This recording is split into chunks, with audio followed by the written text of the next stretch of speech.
ये एक ऐसी दुनिया है जहाँ डिवाइन बीस्ट के साथ कंट्रैक्ट किया जा सकता है। हर किसी का अपना लाइफ टाइम कंट्रैक्टेड बीस्ट होता है। कुछ लोग ब्लू आइज व्हाइट ड्रैगन के साथ कंट्रैक्ट करते हैं और स्टॉर्म पावर पर काबू पाकर इतिहास के सबसे पावरफुल स्टॉर्म हीरोज बन जाते हैं। कुछ लोग आइस बारबेरियन नाइट के साथ कॉन्ट्रैक्ट करके आइस पावर्स को कंट्रोल करते हैं और सबको डराने वाली आइस क्वीन बन जाते हैं। लेकिन यहाँ ये चाइना का छोटा मास्टर शेफ कहलाने वाला व्यक्ति, इसका कॉन्ट्रैक्टेड बीस्ट ये मोटा ताजा सेंटीपीड है। असल में गोपेंग सिर्फ एक नॉर्मल स्टूडेंट है जिसके पेरेंट्स का देहांत हो चुका है। आज हमेशा की तरह स्कूल से घर लौटते समय उसकी आंखों के सामने कुछ अजीब स्क्रीन्स दिखाई देने लगी। उसे लगा कि ये हाल के स्ट्रेस की वजह से हुआ इल्यूजन है। लेकिन जब वो सीढ़ियां चढ़ रहा था तो उसने देखा कि एक ग्रे प्लेट पिगमेंटेड स्पाइडर सीढ़ियों के एंट्रेंस पर बैठा है। फिर वो अजीब इंटरफेस फिर से दिखाई दिया। इससे गाओ पेंग ने तय किया कि ये इल्यूजन नहीं है, लगता है उसे कोई हैक मिल गया है। तभी उसे याद आया कि ये मकड़ी पड़ोस की दादी चेन की है और शायद काल्म नेचर की है।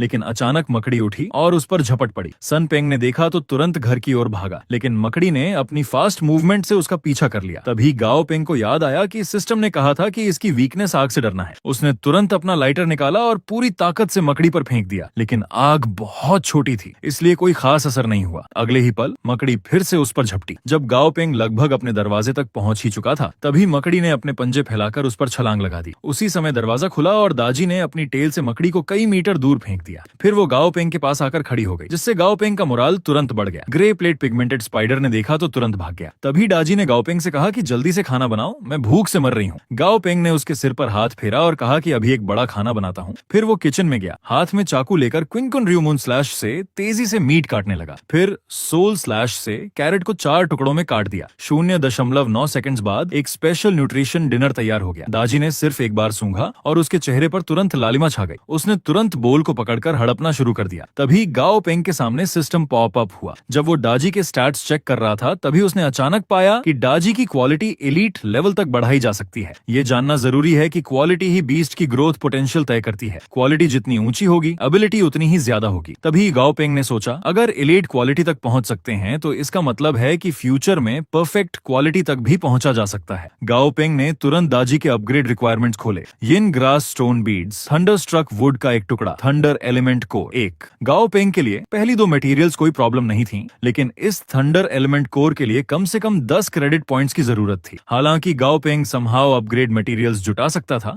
लेकिन दाजी के खाने की स्पीड देखकर उसने सोचा कि अगर अपग्रेड कर दिया तो आगे के दिन नहीं कटेंगे। तभी दाजी ने उससे एक और प्लेट बनाने को कहा। गाओ पेंग ने उसे डांटना चाहा, लेकिन दाजी अचानक उठकर गुर्राई, मेरा पेट नहीं भरा। गाओ पेंग ने देखा तो उसे डांटने की मेहनत नहीं की और फिर से एक प्लेट बना दी। वो दाजी को तेजी से खाते देखकर सोचने लगा, अपग्रेड का तरीका तो है लेकिन मटेरियल्स खरीदने के पैसे नहीं है। तभी उसे ख्याल आया, अगर सिस्टम की इन्फॉर्मेशन सच है तो क्या वो एक बीस्ट टेमर बन सकता है। बीस्ट के अपग्रेड रिक्वायरमेंट्स हमेशा से बीस्ट टेमर्स के लिए एक मिस्ट्री रही हैं और वो सिस्टम के थ्रू बीस्ट के अपग्रेड के लिए जरूरी मटेरियल्स जान सकता है। इसका मतलब है कि वो हिस्ट्री का सबसे ग्रेट बीस्ट टेमर बन सकता है। उस समय चाहे कितनी भी एक्सपेंसिव मटेरियल्स क्यों ना हो, वो आसानी से हासिल कर सकता है। अगले दिन सुबह गाओ पेंग अपनी कजिन तांग तांग के दरवाजे पर पहुंचा। तांग तांग नींद में आंखें मलते हुए दरवाजा खोला और पूछा कि इतनी सुबह सुबह क्या काम है। गाओ पेंग ने कहा कि उसे बीस्ट टेमर परीक्षा में भाग लेना है और उसे कुछ दिनों के लिए दाजी की देखभाल करने में मदद चाहिए। तांग तांग ने सुना कि वो परीक्षा देने जा रहा है तो मुस्कुरा दी और उसकी बात मान ली। फिर जैसे ही गाओ पेंग परीक्षा स्थल पर पहुंचा, वहां भीड़ लगी हुई थी। तभी उसने देखा कि पड़ोस की आंटी वांग भी परीक्षा देने आई है। जब आंटी वांग को पता चला कि गाओ पेंग भी बीस्ट टेमर बनना चाहता है तो वो उसके प्रदर्शन को लेकर उत्साहित थी और सोचती थी कि वो सबसे कम उम्र का बीस्ट टेमर बन सकता है। तभी भीड़ में से एक छोटा कद्दू निकला और गाओ पेंग का मजाक करने लगा कि बीस्ट टेमर कोई कचरा नहीं है, कोई भी इसमें भाग नहीं ले सकता। हालांकि गाओ पेंग ने इस पर ध्यान नहीं दिया और कहा कि अगर सिर्फ बातों से बीस्ट टेमर बन सकते हैं तो तुम जरूर एक हाई लेवल बीस्ट टेमर हो।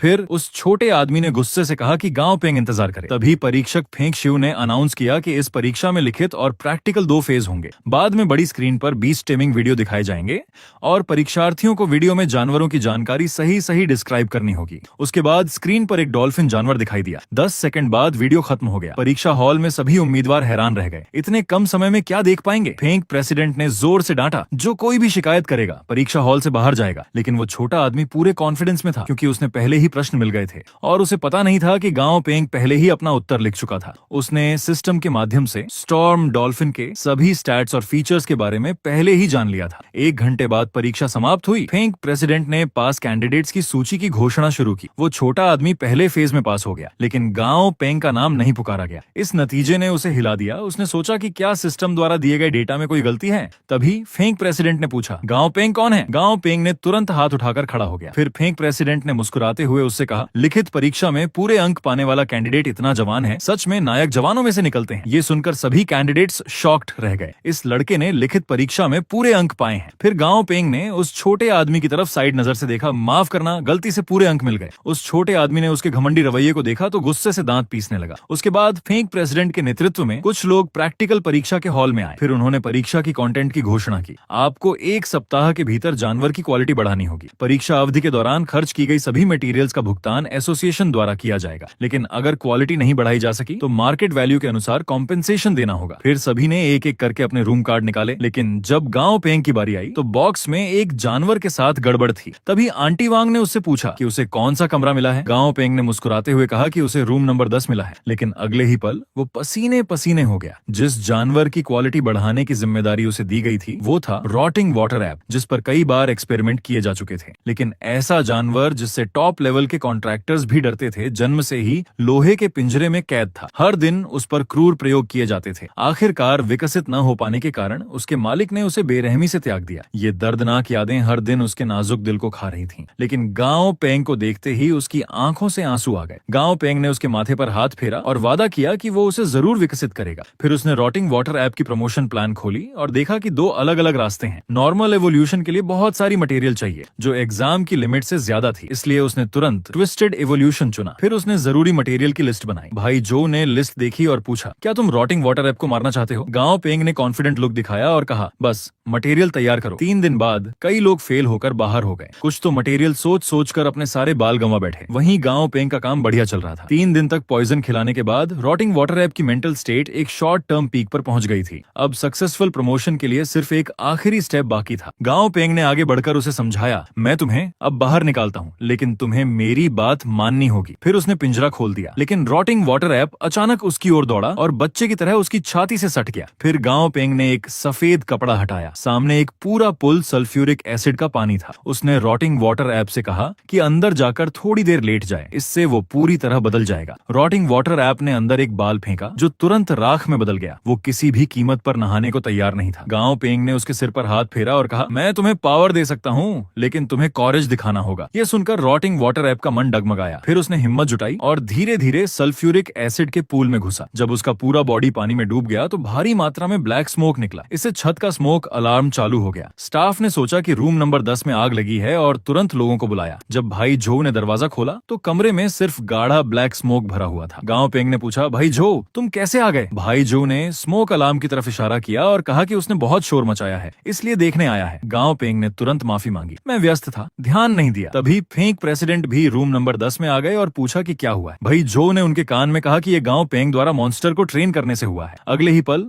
सल्फ्यूरिक एसिड के पानी से एक भूतिया हाथ निकला और किलिंग इंटेंट से भरा हुआ सी वैली ऐप किंग सबके सामने आया। सभी देखकर हैरान रह गए। क्या ये वही डिप्रेस्ड रॉटिंग वाटर ऐप है? गांव पेंग बहुत खुश हुआ। सिस्टम वाकई कमाल का है। एक रिसर्चर बहुत एक्साइटेड था। ये एक नई किस्म का मॉन्स्टर है और बहुत दुर्लभ अनडेड टाइप है। लेकिन फेंक प्रेसिडेंट ने कहा, दुर्लभ ये नया मॉन्स्टर नहीं, बल्कि वो इंसान है जिसने इसे बनाया है। तभी सी वैली ऐप किंग ने गांव पेंग का कॉलर पकड़ लिया और उसे अपना मास्टर मान लिया। लेकिन गांव पेंग ने उसे धक्का दे दिया, मैंने तुम्हारी क्वालिटी बढ़ा दी है, अब भी कुछ चाहिए? उस समय सी वैली ऐप किंग की आंखों में अलविदा के आंसू थे। एक रिसर्चर उसे अपने पास रखना चाहता था, लेकिन फेंक प्रेसिडेंट ने तुरंत फैसला किया कि उसे गांव पेंग को दे दिया जाए। गांव पेंग को यकीन नहीं हो रहा था, ये तो एक बेहद दुर्लभ अनडेड टाइप का जानवर है। फेंक प्रेसिडेंट ने कहा, तुम्हारे बिना ये इवॉल्व नहीं कर पाता, तुम्हें सौंपना सबसे सही फैसला है। इस फैसले से वांगशु बहुत गुस्सा हो गया। उसने कहा कि गांव पेंग ने कॉपी की है, एक मरने वाले जानवर को इवॉल्व करना इम्पॉसिबल है। वहां मौजूद एग्जामिनर ली ने भी सहमति जताई। मैंने 10 साल रिसर्च किया और सफल नहीं हुआ। और ये उसकी बात पूरी भी नहीं हुई थी कि फेंक प्रेसिडेंट ऊपर देखकर हंस पड़े। लगता है एसोसिएशन में कुएं के मेंढकों की भरमार है, जिन्हें दुनिया की समझ ही नहीं है। उन्होंने तुरंत गांव पेंग से डेमो दिखाने को कहा ताकि उन्हें पता चले कि बाहर की दुनिया क्या है। गांव पेंग ने हाथ फैलाते हुए कहा, मैं तो बस एक सर्टिफिकेट लेने आया था। मैं इन झंझटों में कैसे फंस गया? क्या सिर्फ इसलिए कि मैं छोटा हूँ, मेरे पास होने का मतलब नकल है? क्या फालतू लोग हैं? न तो काबिलियत है और न ही नॉलेज। दूसरे के सफल होने पर शक करते हैं। हालांकि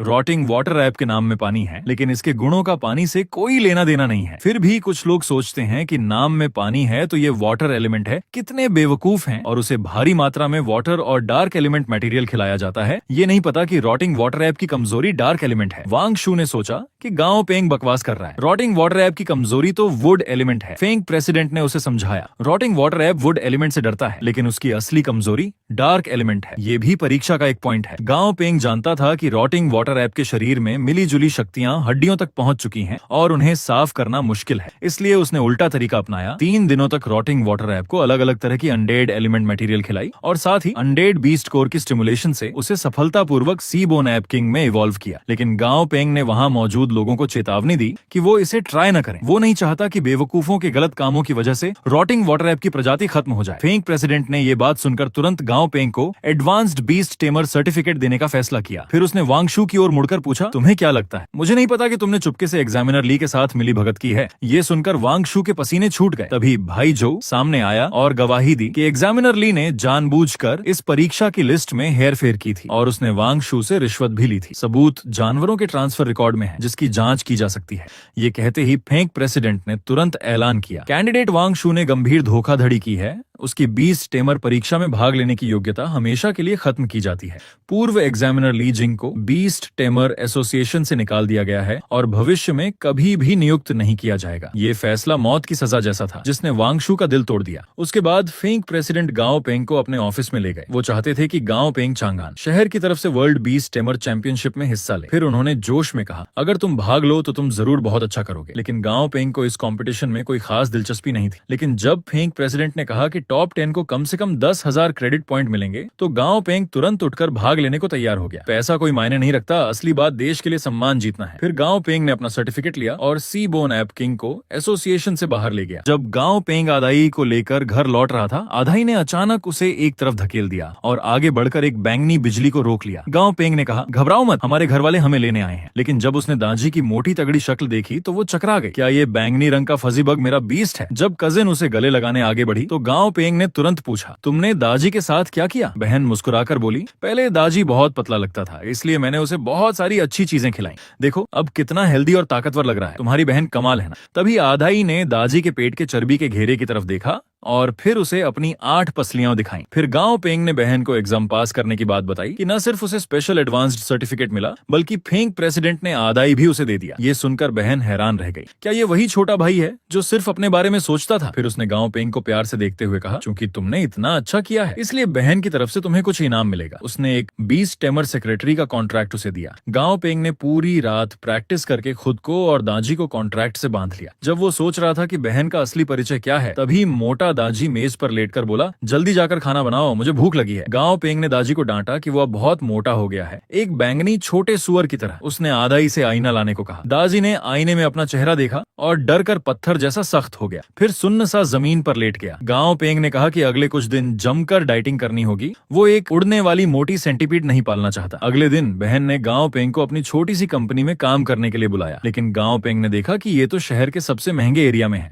यहाँ का किराया तो बहुत महंगा होगा। ये सुनकर बहन का पसीना छूट गया। उसने बिना सोचे कहा, ये मेरे एक दोस्त ने तोहफे में दिया है। इससे गांव पेंग को अजीब लगा। आज बहन बहुत अलग लग रही है। हालांकि यहाँ काम करने के फायदे वाकई बहुत अच्छे थे। न सिर्फ इंडस्ट्री की सबसे ऊंची सैलरी मिलेगी, बल्कि हफ्ते में सिर्फ एक बार आना होगा। ये सुनकर गांव पेंग को चिंता हुई कि बहन को नुकसान होगा। लेकिन बहन ने कहा, फिक्र मत करो, 20 टेमर एक बहुत कीमती प्रोफेशन है, ये तुम्हारे लायक है। ये सुनकर गांव पेंग बहुत खुश हुआ और कसम खाई कि वो ज्यादा पैसा कमाकर बहन को आराम की जिंदगी दिलाएगा। उसे पता नहीं था कि ये सब उसके दादा ने ही पहले से तय कर रखा था। फिर एक लोली लड़की उनके सामने आई। बहन ने गांव पेंग को उसका परिचय दिया। ये तुम्हारी कोली क्वान क्वान है, किसी भी बात के लिए इसे पूछ सकते हो। फिर वो तेजी से चली गई। मेरे घर के बिल्ली को भूख लगी है, मुझे डॉग फूड खरीदने जाना है। फिर क्वान क्वान गांव पेंग को उसके वर्करूम में ले गई। लेकिन जब उसने देखा कि गांव पेंग इतना जवान है और उसके पास एडवांस्ड सर्टिफिकेट है, तो उसने सोचा कि बॉस निश्चित ही पैसे वाली बेवकूफ है। फिर उसने उसकी फीस की लिस्ट देखी, जो दूसरे 20 टेमर्स से 3 गुना ज्यादा थी। गांव पेंग जैसे ही उसे समझाने लगा, एक हैवी बिल्ट आदमी अचानक ऑफिस में घुस आया और गांव पेंग को दिखाकर चिल्लाया, तू ही वो है जो 3 गुना मांगता है। अगर तू मेरे बीस्ट को ठीक कर सकता है तो मैं तुझे 10 गुना दूंगा।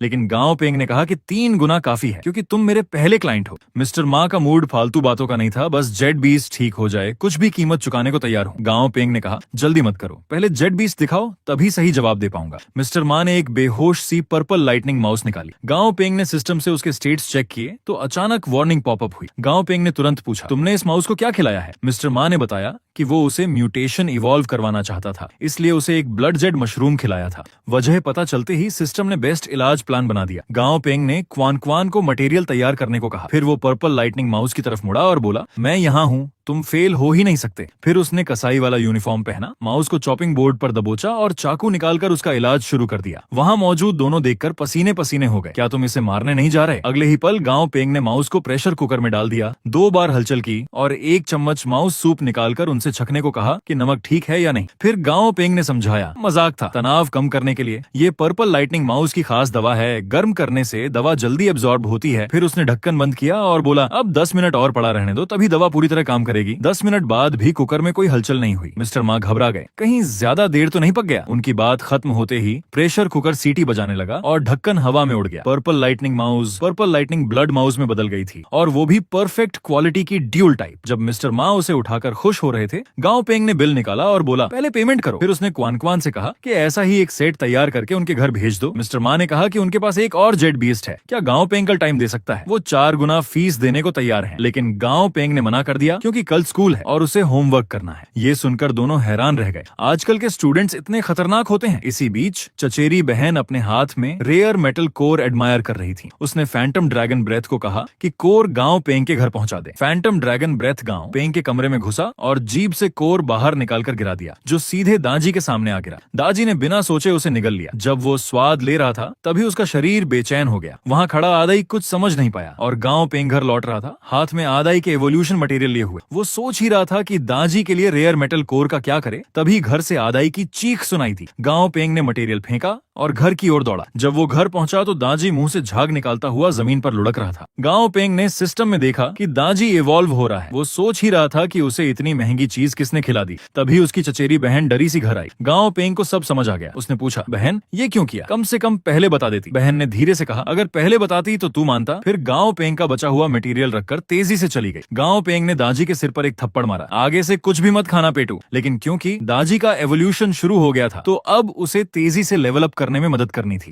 उसने एक पर्पल पॉइजन फ्लावर ढूंढा, अगर उसका जूस दाजी को पिला दिया जाए तो एवोल्यूशन में मदद मिलेगी। फिर उसने वो रस दाजी के मुंह में डाल दिया, तभी दाजी के पूरे शरीर से चमकदार गोल्डन लाइट निकलने लगी। 0.9 सेकंड बाद दाजी successfully purple back thunder warrior में बदल गया। लेकिन गांव पेंग के खुश होने से पहले ही दाजी फिर से जमीन पर बेहोश हो गया। आधाई परेशान हो गया। गांव पेंग ने उसे शांत किया, दाजी बस थक गया है। फिर उसने आधाई के लिए स्पेशल डिनर बनाया, लेकिन जैसे ही आधाई ने खाना मुंह के पास लाया वो राख में बदल गया। गांव पेंग ने उसे समझाया तुम अभी अभी अपग्रेड हुए हो, पहले स्टेबल हो जाओ, जब सही मटेरियल मिलेगा तब तुम्हारा भी अपग्रेड करूंगा। आधे घंटे बाद दाजी फिर से उछल कूद करने लगा। जब उसने देखा कि गांव पेंग सोफे पर सो गया है तो प्यार से एक कंबल उस पर ढक दिया और खुशी से उसके पास सो गया। इसी बीच प्रिंसिपल वाइस प्रिंसिपल को डांट रहे थे, मॉन्स्टर्स को स्कूल में कैसे आने दिया, ये स्टूडेंट्स की जिंदगी से खिलवाड़ है। वाइस प्रिंसिपल ने कहा आजकल दुनिया भर में अजीब जानवर फैल रहे हैं और हमारी टेक्नोलॉजी धीरे धीरे बेकार होती जा रही है। अगर एक दिन हमारी टेक्नोलॉजी उन पर काम नहीं करेगी तब बहुत देर हो चुकी होगी, इसलिए अभी से बच्चों को ट्रेन करना होगा, तभी हम उनसे लड़ पाएंगे। और गांव पेंग को क्लास में सभी स्टूडेंट्स की तारीफ मिल रही थी। पता चला कि गांव पेंग के एडवांस्ड बीस्ट टमर बनने की खबर न्यूज़पेपर की हेडलाइन में छपी थी। तभी क्लास टीचर आए और बोले अब से हाई स्कूल में कॉन्ट्रैक्टर स्पेशल कोर्स शुरू हो रहा है। ये एजुकेशन डिपार्टमेंट और आर्मी का जॉइंट प्रोजेक्ट है। आर्मी के कोच आने वाले हैं, तैयार रहो। टीचर ने गांव पेंग को बाहर बुलाकर कहा कि वो नए स्टूडेंट्स के लिए स्पीच दे। गांव पेंग ने मना कर दिया, ये बहुत ज्यादा अटेंशन खींचेगा। उसकी इंटरेस्ट कॉन्ट्रैक्टर कोर्स में है, वो उसमें ज्वाइन होना चाहता है। टीचर मान गए। आखिरकार कॉन्ट्रैक्टर बनना किसका सपना नहीं होता। गांव पेंग जानता था कि एक सक्सेसफुल कॉन्ट्रैक्टर बनने के लिए प्रैक्टिकल एक्सपीरियंस जरूरी है। तभी आर्मी कर्नल स्कूल में भाषण देने आया। उसने गुस्से से कहा अगर तुम में मजबूत इरादा और लोहे का दिल नहीं है तो जंगल में जानवर तुम्हें खा जाएंगे। ये सुनकर स्टूडेंट्स गुस्से में आ गए। बस एक जानवर है, इतना घमंड। कर्नल ने घृणा भरी नजर से देखा, नादान बच्चे। फिर वो एक सिल्वर मून वुल्फ किंग लाया और एक 30 सेंटीमीटर मोटी आर्मर प्लेट रखवाई। सिल्वर मून वुल्फ किंग ने एक मून लाइट टेल विप से प्लेट को चकनाचूर चूर कर दिया। सभी चुप हो गए। गांव पेंग भी हैरान था, इतनी मोटी प्लेट एक ही बार में टूट गई। कर्नल बोला, देख लिया, ये तो सिर्फ एक ट्रेंड बीस्ट है। जंगली जानवर इससे भी ज्यादा ताकतवर और खतरनाक होते हैं। ये तुम्हारा आखिरी मौका है। जो बाहर निकलना चाहते हैं अभी आगे आ जाओ। ये सुनकर ज्यादातर स्टूडेंट्स वहां से चले गए। कर्नल बोला, सिर नीचे क्यों कर रहे हो? तुम डिसर्टर नहीं हो, बस तुमने सही फैसला किया है। पढ़ाई से भी अच्छा भविष्य बन सकता है। फिर उसने बचे हुए लोगों को घूर कर कहा, अब जो लोग रुके हैं, अगर बीच में हार मानी तो असली डिसर्टर कहलाओगे। एक दोपहर की ट्रेनिंग के बाद गांव पेंग सोफे पर बेहाल पड़ा था, लेकिन दाजी मुंह में पानी भरकर उसे खाना बनाने के लिए तरसा रहा था। गांव पेंग ने थकी हुई बॉडी घसीटते हुए किचन में जाकर फ्रिज खोला तो वो बिल्कुल खाली था। गांव पेंग का दिमाग चकरा गया। उसने फ्रिज को अंदर बाहर से खंगाला तो सिर्फ एक यिन स्नो रेडिश मिली। वो लिविंग रूम में आया और चिल्लाया, ये किस खाने की दीवाने ने किया? दाजी ने आधाई की तरफ इशारा करते हुए शरारत भरी मुस्कुराहट दिखाई। इसने किया। गांव पेंग का गुस्सा तुरंत ठंडा पड़ गया। आधाई ने किया। वो आधाई के पास गया और बोला, अगली बार ज्यादा खाना हो तो बता देना, मैं ज्यादा ले आऊंगा। लेकिन आधाई को लगा कि उसने गलती कर दी है और वो कोने में मुंह घुसाए खड़ा हो गया। फिर गांव पेंग ने सिस्टम से चेक किया कि आधाई के अपग्रेड के लिए अभी 600 किलो यिन स्नो पाइन नीडल्स चाहिए। उसने तुरंत 30 किलो यिन स्नो पाइन नीडल्स और 10 किलो ठंडा फ्रूट ऑर्डर कर दिया। आधाई का खाना अच्छी बात थी, इससे वो जल्दी अगले इवोल्यूशन में पहुंचेगा। और दाजी को परफेक्ट क्वालिटी तक पहुंचने के लिए अभी 200 किलो ठंडा फ्रूट खाने बाकी थे। ये खर्चा देखकर गांव पेंग की हालत खराब हो गई। घर चलाना आसान नहीं है। अगले दिन स्कूल पहुंचकर गांव पेंग हैरान रह गया। स्कूल हर तरह के बीस्ट से भरा हुआ था, जैसे कोई चिड़ियाघर हो। एक गुलाबी सुअर सबका ध्यान खींच रहा था। गांव पेंग ने उस लड़की से पूछा कि क्या वो सुअर को हिला सकती है, क्योंकि वो स्कूल के गेट को ब्लॉक कर रहा था। तभी कोच ने भी देख लिया। उसने अपने सिल्वर मून वुल्फ किंग से इशारा किया। वुल्फ किंग ने डरावनी शक्ल बनाई तो सुअर तुरंत उठकर हट गया। फिर कोच ने सभी से कहा, शो खत्म, अब शुरू करते हैं आज की डेविल ट्रेनिंग। फिर कोच ने उस लड़की को उदाहरण देकर समझाया कि बीस्ट को ट्रेन करने के लिए उनकी आदतें और पसंद जानना जरूरी है, तभी अच्छा रिश्ता बनेगा। जैसे सिल्वर मून वुल्फ को डॉग मीट पसंद है तो वो उसके लिए खास तौर पर लाता है और रोज उसके साथ खेलता और ट्रेनिंग करता है। इससे उनमें गहरा बंधन बन गया है। और बीस्ट के अटैक के तरीके सिर्फ एक नहीं होते। जैसे कर्नल का सिल्वर मून वुल्फ किंग, लंबी ट्रेनिंग से उसकी पूंछ मजबूत हुई, तेज और सटीक हुई। कुछ बीस्ट कई काम कर सकते हैं, जैसे ग्रीन डेविल वाइन जो डिफेंसिव बीस्ट है लेकिन उसमें कंट्रोल करने की ताकत भी है। या ये बोअर एप जिसने जन्म से ही पेड़ों से अपने शरीर को टकराना शुरू कर दिया था। बड़ा होकर वो पहाड़ी चट्टानों से टकराने लगा। घाव भरने और फिर से घिसने से उसकी स्किन कवच जैसी मजबूत हो गई, जिससे उसमें ताकत और सुरक्षा दोनों आ गए। गांव पेंग ने सोचा कि वो दाजी की डिफेंस को भी ऐसे ही ट्रेन कर सकता है, लेकिन दाजी तो धूप में आराम से सो रहा था। गांव पेंग ने उसे ट्रेनिंग के लिए बुलाया। उसने एक बड़ा हथौड़ा निकाला और दाजी की हड्डियां ढीली करने की सोची। दाजी ने देखा तो तुरंत भागने लगा, लेकिन आखिरकार उसे मीटियर हैमर का एक वार खाना पड़ा और गांव पेंग का हाथ भी अलग हो गया। एक हफ्ते बाद गांव पेंग बिस्तर पर गहरी नींद सो रहा था। दाजी ने कटोरा बजाकर उसे जगाया, उठो और खाना बनाओ। गांव पेंग ने सोचा, तुम्हारा अपग्रेड हुआ लेकिन मेहनत मैं कर रहा हूँ। हालांकि इन दिनों की एक्स्ट्रा डाइट बेकार नहीं गई। दाजी सफलतापूर्वक लेवल 10 तक पहुंच गया। लेकिन गांव पेंग को याद आया कि इन दोनों को पालने में उसका बटुआ बिल्कुल खाली हो गया है। उसकी आंखों से आंसू बहने लगे। तभी उसके फोन की घंटी बजी। कॉलर ने कहा कि वो लैंडन सिक्योरिटी कंपनी का मैनेजिंग डायरेक्टर है और गांव पेंग से काम के बारे में बात करना चाहता है। गांव पेंग तुरंत उनके ऑफिस पहुंचा। लियू फॉरेस्ट ने उसका स्वागत किया और कहा कि वो चाहते हैं कि गांव पेंग उनकी कंपनी का बीस्ट टेमर कंसल्टेंट बने। गांव पेंग को हैरानी हुई, मुझसे बेहतर तो बहुत सारे बीस्ट टेमर हैं, आपने मुझे क्यों चुना? लियू फॉरेस्ट ने समझाया, चांगान शहर में बेशक सीनियर बीस्ट टेमर हैं, लेकिन एक तो एसोसिएशन के चेयरमैन चेन है और दूसरे सरकार के कंसल्टेंट गू जियानलिन है। बाकी मिड लेवल टेमर्स के मुकाबले मुझे युवा और प्रतिभाशाली मिस्टर गांव पर भरोसा है। गांव पेंग ने देखा कि वो ईमानदार है और अपनी शर्तें रखने ही वाला था कि लियू फॉरेस्ट ने एक कॉन्ट्रैक्ट निकाल लिया और कहा कि वो गांव पेंग की सभी शर्तें मानने को तैयार हैं। गांव पेंग ने कॉन्ट्रैक्ट पढ़ा और पसीने आ गए। ये नौकरी नहीं बल्कि तोहफा था। उसने तुरंत साइन कर दिया। तभी क्वान क्वान ने आकर बताया कि मिस्टर मा अपॉइंटमेंट के लिए आ गए हैं। लियू फॉरेस्ट समझदारी से उठकर चले गए, लेकिन ऑफिस से बाहर निकलते ही उनका चेहरा गंभीर हो गया। उन्होंने एक रहस्यमय बूढ़े आदमी को फोन करके गांव पेंग के कॉन्ट्रैक्ट के बारे में बताया। सीन शिफ्ट होता है। अभी अभी मिस्टर मा अपना बेस्ट लेकर गांव पेंग के पास आए। गांव पेंग ने देखा कि ये 4 सीजन्स बिगोनिया फ्लावर स्पिरिट बहुत सुंदर थी और इससे हल्की खुशबू आ रही थी। उसने मिस्टर मा से पूछा, क्या आप इसे इवॉल्व करवाना चाहते हैं? मिस्टर मा ने हाँ में सिर हिलाया। आधे महीने बाद फ्लावर क्वीन कॉन्टेस्ट है, मैं इसे उसमें भेजना चाहता हूँ। गांव पेंग चौंक गया। प्लांट टाइप बीस्ट तो बहुत रेयर होते हैं और आप उसे ब्यूटी कंटेस्ट में भेज रहे हैं, ये तो बर्बादी है। तभी क्वान क्वान ने पूछा, फ्लावर कॉन्टेस्ट में तो आमतौर पर लड़कियां ही हिस्सा लेती हैं। मिस्टर मा ने फ्लावर स्पिरिट को प्यार भरी नजरों से देखते हुए कहा, ये मेरा दूसरा बीस्ट है, मैं चाहता हूँ कि इसकी शुरुआत अच्छी हो, मैं इसे खुश देखना चाहता हूँ। गांव पेंग ने देखा कि वो अपने बीस्ट की इतनी केयर करते हैं तो वो खुश हुआ।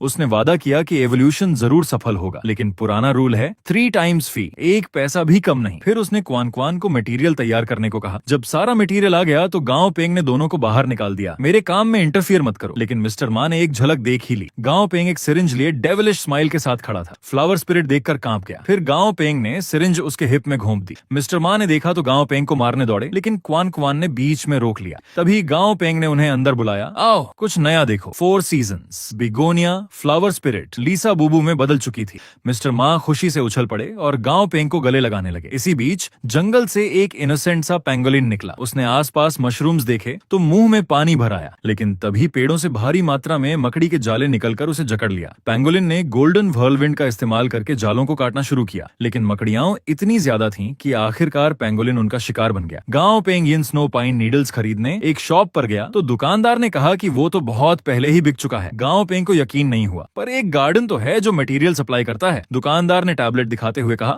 हाल ही में गार्डन में ब्रूटल ग्रे डेविल स्पाइडर्स का झुंड आ गया है। उन्होंने सारी हर्ब्स खा ली हैं। ये सुनकर गांव पेंग टेंसो हो गया। अब आधाई का एवोल्यूशन कैसे होगा? तभी ल्यू फॉरेस्ट का फोन आया कि वो सिक्योरिटी कंपनी आ जाए। आधे घंटे बाद गांव पेंग कंपनी पहुंचा। ल्यू फॉरेस्ट ने सिचुएशन बताई। बड़ी संख्या में ब्रूटल ग्रे डेविल स्पाइडर्स कई रिसोर्स पॉइंट्स पर हमला कर रहे हैं। हम चाहते हैं कि आप कुछ डेविल मैंटिस को इवॉल्व करने में मदद करें। गांव पेंग ने बात को लंबा नहीं खींचा। पहले डेविल मैंटिस देखने दो। ल्यू फॉरेस्ट ने बताया कि कंपनी के सभी डेविल मैंटिस यही हैं। अगर सक्सेस मिली तो रिवॉर्ड जरूर मिलेगा। गांव पेंग ने कॉन्फिडेंट लुक दिया। चिंता मत करो। फिर वो डेविल मैंटिस के पास गया और चेक किया। ल्यू फॉरेस्ट का दिल तेजी से धड़क रहा था। उसने अपना फ्यूचर गांव पेंग पर दांव पर लगा दिया था। गांव पेंग ने 10 स्ट्रॉन्ग डेविल मैंटिस चुने और ल्यू फॉरेस्ट से लैब तैयार करवाई। गांव पेंग के काम के बाद devil mantis 4 blade devil mantis में बदल गए। ये देखकर ल्यू फॉरेस्ट बहुत खुश हुआ। ये गांव पेंग वाकई डीप सी जैसा है। सीन शिफ्ट होता है। गांव पेंग दाजी को लेकर ग्राउंड पर ट्रेनिंग करवा रहा था। उसने देखा कि आसपास के स्टूडेंट्स आलसी थे और ट्रेनर सिर्फ मेहनती लोगों पर ध्यान दे रहा था। तभी एक लड़की आई और गांव पेंग से टीम बनाने को कहा। गांव पेंग ने पूछा, मुझे ही क्यों चुना? मू टिएंग ने बताया, ट्रेनिंग के आखिर में ग्रुप फाइट होगी। ज्यादातर लोग आलसी हैं, उनसे बात नहीं बनती। जब गांव पेंग ने पूछा कि उसका बीस्ट किस तरह का है तो एक बड़ा स्टील राइनो अचानक बाहर आ गया। गांव पेंग और दाजी देखकर दंग रह गए और एक साथ बोले, कितना बड़ा है? मू टिएंग ने थोड़ी शर्म से परिचय दिया, ये मेरा बीस्ट लियांजी है। इसका दिल बहुत छोटा है। ये अपने से छोटे जानवरों को रास्ता दे देता है, लेकिन इसकी डिफेंस क्षमता बहुत अच्छी है। ये टीम के लिए बढ़िया शील्ड बनेगा। गांव पेंग ने सिस्टम से देखा कि ये स्टील राइनो परफेक्ट क्वालिटी का था। उसने सोचा कि दाजी पॉइजन अटैकर है तो एक डिफेंसिव बीस्ट अच्छा रहेगा। मू टिएंग ने देखा कि वो कुछ देर से जवाब दे रहा है तो लगा कि उसने मना कर दिया है। तभी गांव पेंग ने उसे रोका और टीम बनाने के लिए हाँ कर दी। उसने कहा, लियांजी शांत स्वभाव का है, कोई बात नहीं, ट्रेनिंग से इसे बदला जा सकता है। मू टिएंग खुशी से गांव पेंग का हाथ पकड़कर हिलाने लगी। इसी बीच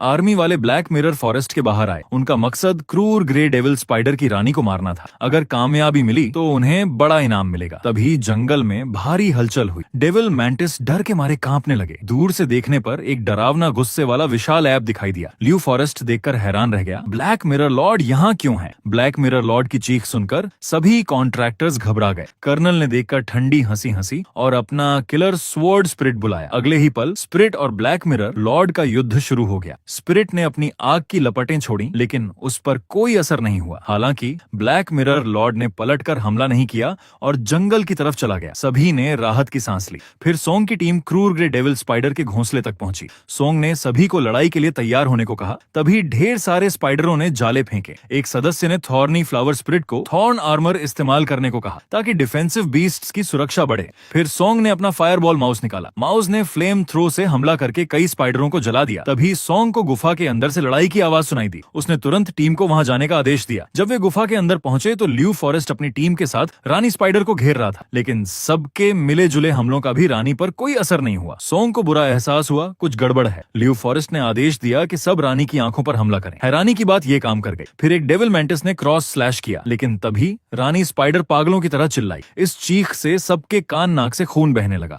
ल्यू फॉरेस्ट ने धुंधली आंखों से देखा कि ये रानी तो लीडर लेवल की हो चुकी है। उसने तुरंत सबको गुफा छोड़ने का ऑर्डर दिया। बाहर आर्मी वाले तैनात थे। उन्होंने आसमान में एक काली परछाई देखी। ट्रेनर ने तुरंत फायर करने का ऑर्डर दिया। ल्यू फॉरेस्ट चिल्लाकर बोला, गोली मत चलाओ, हम अपने लोग हैं। तभी सरकार का एक स्पाई आगे बढ़ा। ल्यू फॉरेस्ट ने उसका कॉलर पकड़ लिया। क्या सरकार ने हमें मरवाने भेजा था? वो तो एक लॉर्ड लेवल क्वीन स्पाइडर है। ट्रेनर ने उसे शांत रहने को कहा और पूरी कहानी सुनाई। ल्यू फॉरेस्ट ने गुफा का सब कुछ बताया कि सारे टॉप बीस्ट वहीं मर गए। ये सुनकर ट्रेनर गुस्से से भर गया। क्या यही नतीजा है तुम्हारी गवर्नमेंट रिसर्च का? इसी बीच गांव पेंग स्कूल में दांजी को ट्रेनिंग दे रहा था। जब उसे पता चला कि आर्मी ने लॉर्ड लेवल बीस्ट को मारने के लिए कितनी भारी कीमत चुकाई है, तो उसने मन ही मन ठान लिया कि वो आधाई और दाजी को जल्द से जल्द लीडर लेवल तक पहुंचाएगा, तभी जंगल में सरवाइव कर पाएगा। हालांकि आधाई लेवल 14 तक पहुंच चुका था, लेकिन घर का सारा यिन स्नोपाइन नीडल्स खत्म हो चुका था। दाजी भी इन दिनों की ट्रेनिंग से लेवल 13 तक पहुंच गया था। तभी मू टेंग आई और उसने अपनी बनाई हुई बीस्ट ट्रेनिंग नोटबुक गांव पेंग को दी। गांव पेंग ने देखा कि नोट्स बहुत डिटेल में हैं और उसकी इस मेहनत से खुश हुआ। तभी ट्रेनर ने सबको इकट्ठा किया और एक कटलिस्ट पढ़ी। नीचे बैठे स्टूडेंट्स ने सुना कि उन्हें बाहर कर दिया गया है, तो गुस्से में पूछा, आपको ये अधिकार किसने दिया? ट्रेनर ने सीरियस चेहरा बनाकर कहा, अधिकार? क्या तुम्हें पता नहीं कि तुमने कितनी आलस भरी ट्रेनिंग की है? बेसिक ट्रेनिंग में भी आलस करोगे तो कॉन्ट्रैक्टर बनने लायक नहीं रहोगे, और सेकंड फेज की ट्रेनिंग असली लड़ाई है। इस हल्के एटीट्यूड के साथ लड़ोगे तो तुम्हारे बीस्ट की जान जा सकती है। ये सुनकर सबके पसीने छूट गए। ट्रेनर ने अनाउंस किया कि अब 5-5 के ग्रुप बनाकर प्रैक्टिकल ट्रेनिंग शुरू होगी। ये सुनते ही 2 छोटे-छोटे लड़के गांव पेंग के पास टीम बनाने आए। तभी वही ट्रेनर आया और बोला कि ये ट्रेनिंग वो खुद देगा। फिर उसने पीछे एक आयरन केज की तरफ इशारा किया। कौन पहले ट्राई करना चाहता है? केज में एक खूंखार स्टील बेल स्पाइडर था। उसके साथी डर गए और ट्रेनर से पूछा कि क्या दूसरा बीस्ट ले सकते हैं। ट्रेनर ने एक बिना बालों वाले ब्लडहाउंड की तरफ इशारा किया। ये कैसा रहेगा? गांव पेंग ने सिस्टम से देखा कि वो साधारण दिखने वाला कुत्ता असल में एलिट क्वालिटी का था। अगर गुस्सा दिला दिया जाए तो उसकी अटैक पावर जंगली सुअर से भी ज्यादा हो सकती है। ये तो बदलने नहीं देना चाहिए। उसने तुरंत कहा कि वो पहले स्टील बेल स्पाइडर से ही लड़ेगा। और इसी सीन के साथ ये एपिसोड खत्म होता है। दोस्तों, नेक्स्ट पार्ट बहुत इंटरेस्टिंग होने वाला है। अगर इस वीडियो में 2000 कमेंट आते हैं और 1000 लोग हाइप करते हैं तो इसका अगला पार्ट 1 घंटे का आएगा। वीडियो देखने के लिए धन्यवाद।